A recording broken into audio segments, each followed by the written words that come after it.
Po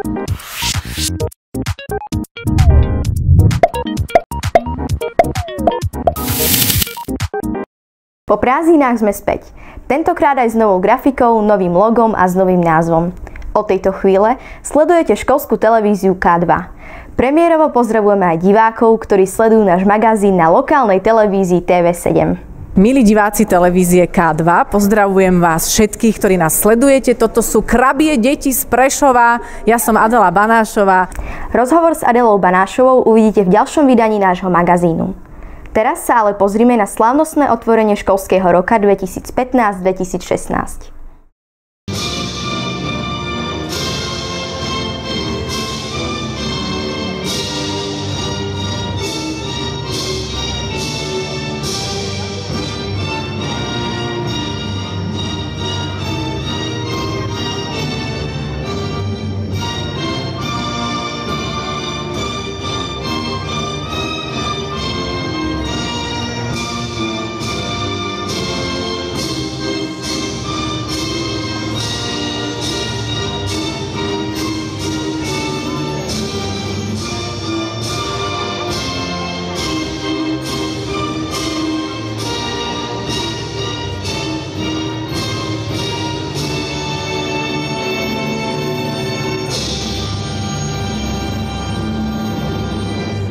Hymnou Slovenskej republiky sa 2. septembra na našej škole začal nový školský rok pre 786 žiakov.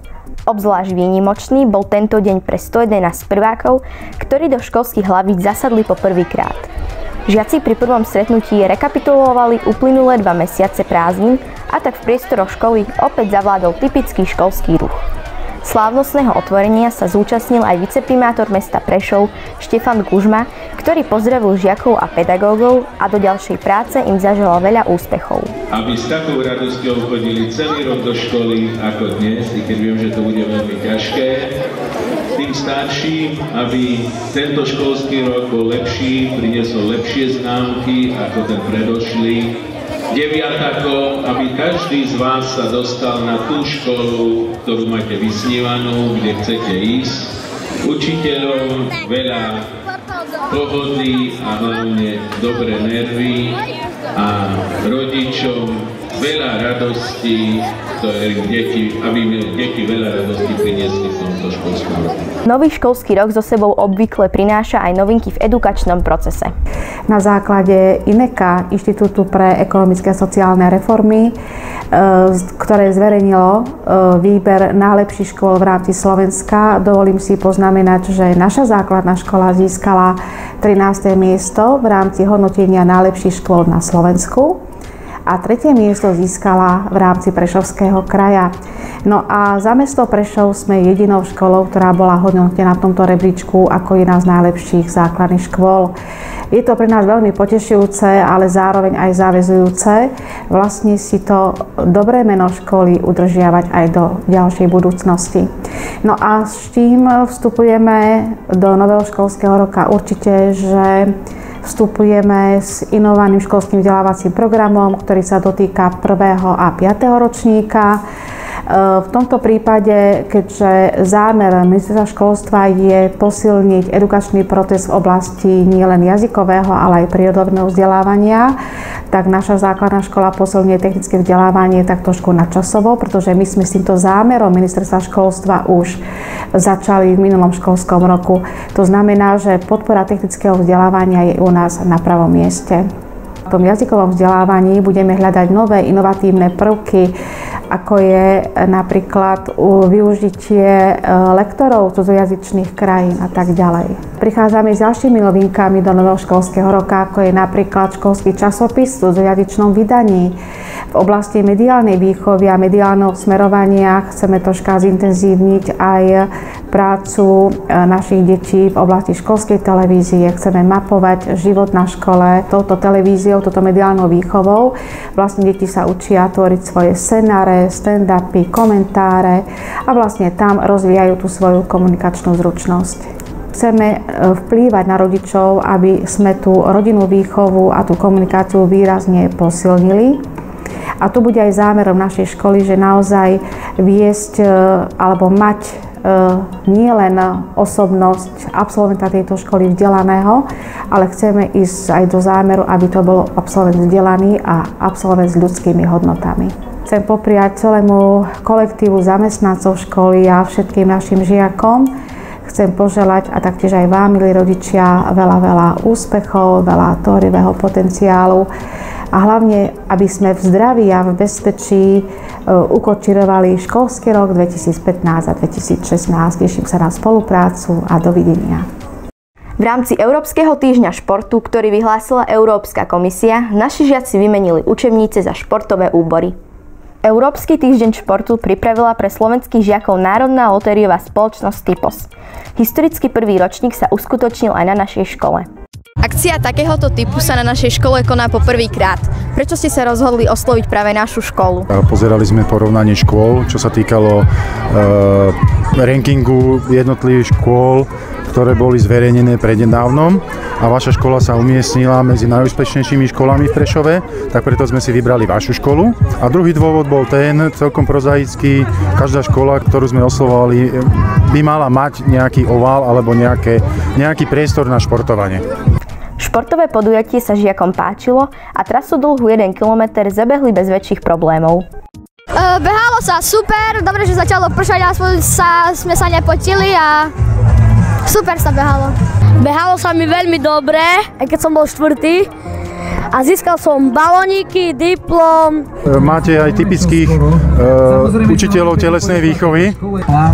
Vidieť, že robia s vami profesionálnu telocvikárskú prácu, čo sa málo kedy vidí na základných školách. Vytýčenú trasu si prišli so žiakmi zabehnúť aj dôchodcovia z miestneho seniorského centra. No ja k športu my máme dobrý vzťah. Športujeme nie len v dennom centre, ale snažíme sa aj so žiakmi základnej školy a kde kto nás pozve, tak tam sa zúčastňujeme. Zapojením sa do tejto akcie získala škola športové pomôcky, ktoré budú žiaci využívať na hodinách telesnej výchovy. Novinky si pre svojich stravníkov pripravil aj kolektív zamestnancov školskej jedálne. Cieľom a záujmom zamestnancov školskej jedálne na tejto škole je neustále zvyšovať úroveň stravovania v tejto škole a práve preto pripravila školská jedálňa aj novinky na tento školský rok. Medzi ne patrí okrem iného aj online odhlasovanie stravníkov zo stravy, zaradenie 3 druhov nápojov, čiže zdravý pitný režim, vždy je k dispozícii klasická voda s citrusmi alebo bylinkami, bylinkový čaj, každý deň iný samozrejme a rôzne ovocné nápoje. Ďalšou novinkou sú šalátové pulty. Šalátové pulty poskytujú 3 druhy rôznych šalátov, kde majú žiaci na výber.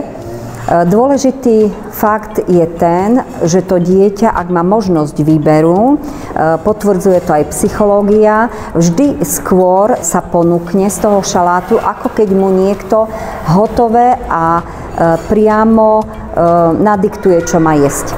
Čiže ak má tú možnosť výberu a samo sa rozhodnúť, skôr vieme tie deti nejakým spôsobom presvedčiť na zdravú výživu a zdravý životný štýl.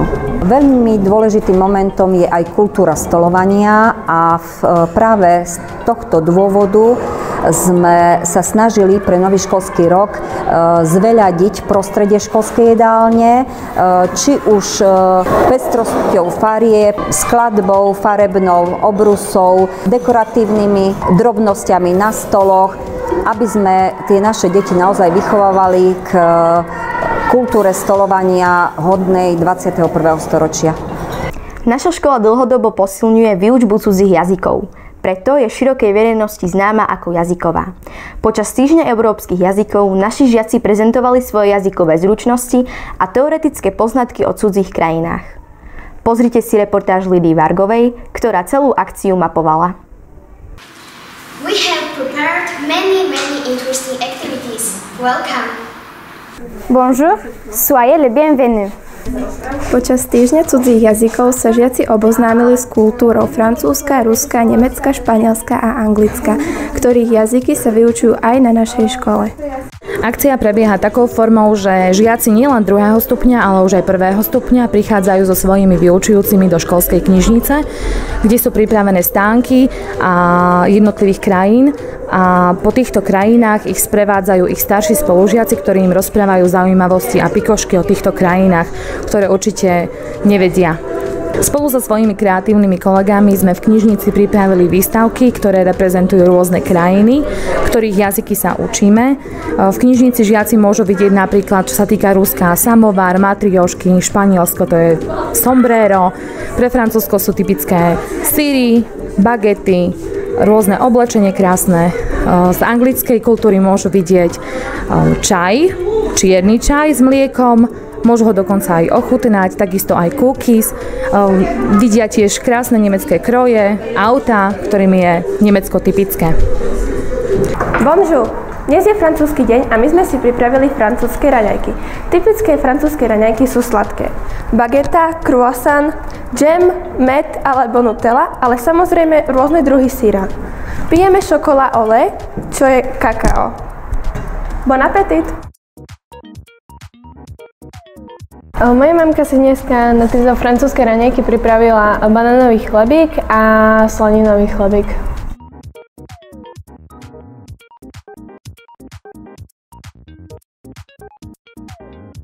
Mne najviac chutí croissant s nutellou a kakaom.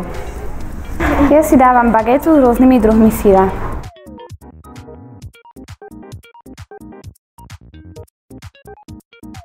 Nachádzam sa pri anglickom stánku Janka, čo je typické pre túto krajinu. Tak podľa môjho názoru by si nemali turisti nechať ujsť Buckinghamský palác. To je podľa mňa veľmi zaujímavé. Ďalej napríklad Londýnske oko určite je veľmi zaujímavé, alebo napríklad Múzeum voskových figurín od Madame Tussauds. Aj školská jedáleň podporila Týždeň európskych jazykov na škole tým, že zostavila jedálny lístok medzinárodnej kuchyne. Každý deň boli pripravené špeciality danej krajiny, ako napríklad paella. Paella je typické španielské jedlo, ktoré sme samozrejme prispôsobili našej kultúre a našim regionálnym zvyklostiam, tak aby to deťom chutilo. Ďalej môžem spomenúť burgundské stehno, ďalej sme pripravovali klasický ruský boršč s moskovskými pyrohami, takže to bol ten ruský deň. Pripravili sme viedenskú tortu, klasické francúzske palacinky s ovocím, so šľahačkou. V rámci tohto týždňa sme si pozvali medzi seba aj predsedu Združenia slovenských kuchárov a cukrárov, ktorý nám pomáhal pripravovať tieto nezvyčajné jedlá. Z prvého vydania magazínu v tomto školskom roku je to všetko. Sledovať nás môžete na internete, ale aj na lokálnej televízii TV7.